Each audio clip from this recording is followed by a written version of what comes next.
Hello, beautiful people. Welcome to my vlog.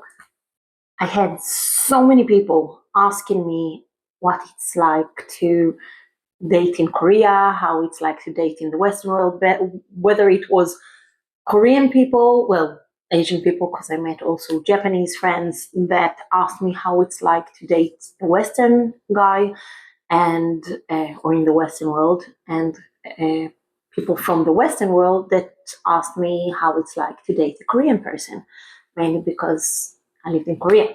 So I decided that I'm gonna do a few vlogs about it. I'm mainly gonna put the main versions on my YouTube, but you get here one of the main one that I think needs to be out there. Someone needs to talk about it because wow, and it's time to say these things. I put a post on Hello Talk. For those of you that are on Hello Talk, I put a post about it. I think it was a month ago, maybe.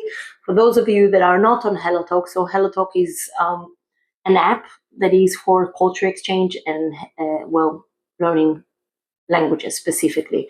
So it helps you with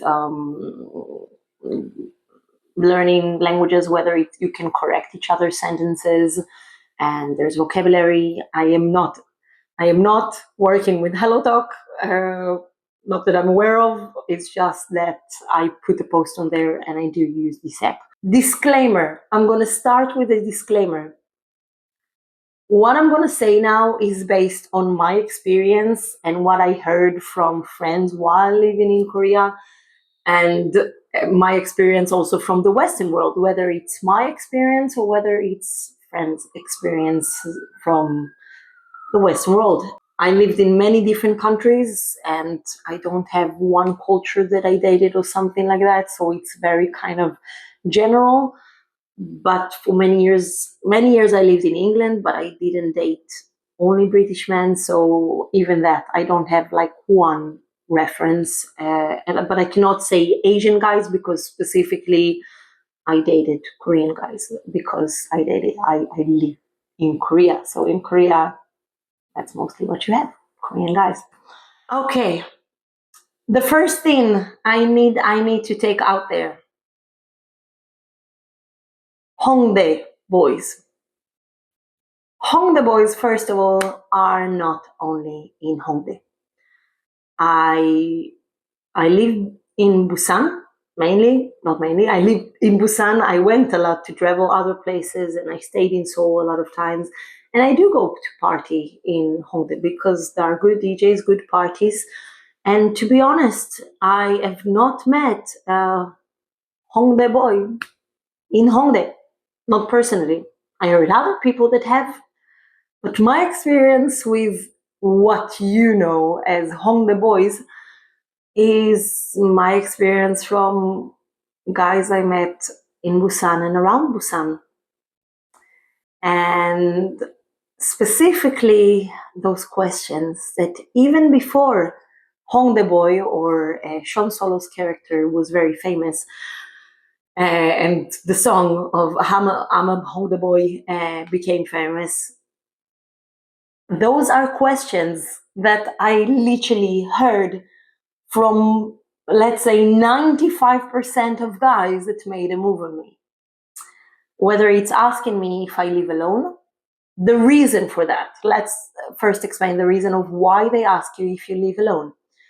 Most Korean people, it's not just guys, most, not everyone, live with their parents until they find someone and get married, or until they go to college, and then sometimes for college they go away and then come back, or because they found a specific job that takes them out of their original city, which is why a lot of, like, for example, Busan guys are living in Seoul, but then when it's Chuseok time, which will be in October this year, they come back to be with their families during the holiday.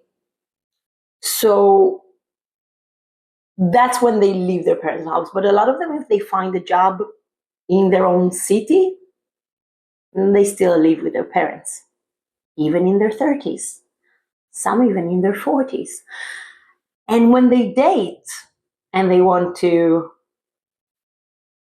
be alone with their girl, a lot of them, there's a culture of motel.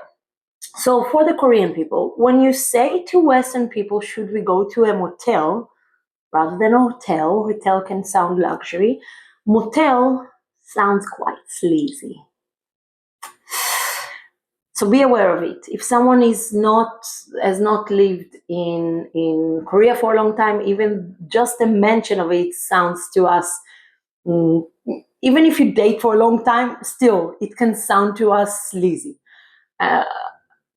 But in Korea, a lot of people, that's where they can hang out with each other, just a couple, because usually neither the guy nor the girl will have their own house to hang in, to even just, I don't know, play board games together. They will go and they will either need to take a private room or to go to a motel or these kind of things.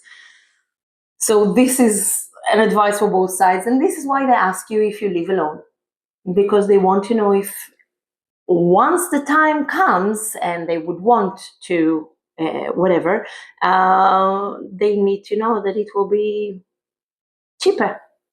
And it's kind of a hint that they want to do the deed with you.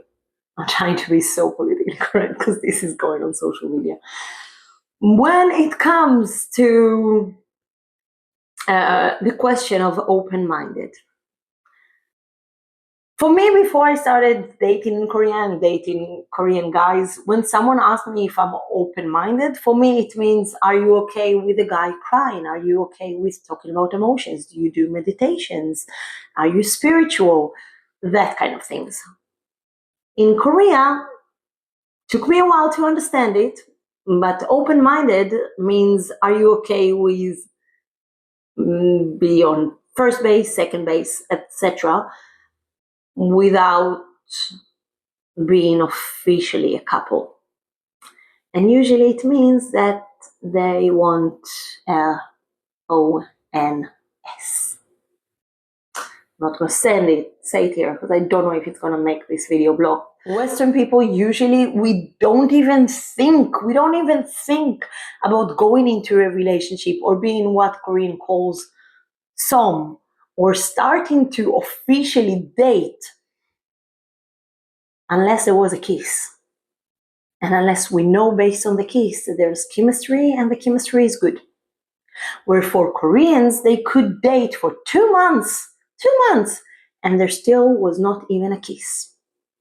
For us, if we hang out with someone for 2 months and there wasn't a kiss, welcome. You're in the friend zone. And nobody wants to be in the friend zone. Huge difference. That's a huge difference. So when you get asked the question of, are you open-minded? From a Korean person, they're technically asking you whether or not you want to go to fourth base and ready for it, even if they're not together. And then comes the ghosting. I'll talk about it later. I think that's it for today. I think this was long enough for today, and I will talk about the other subject next time.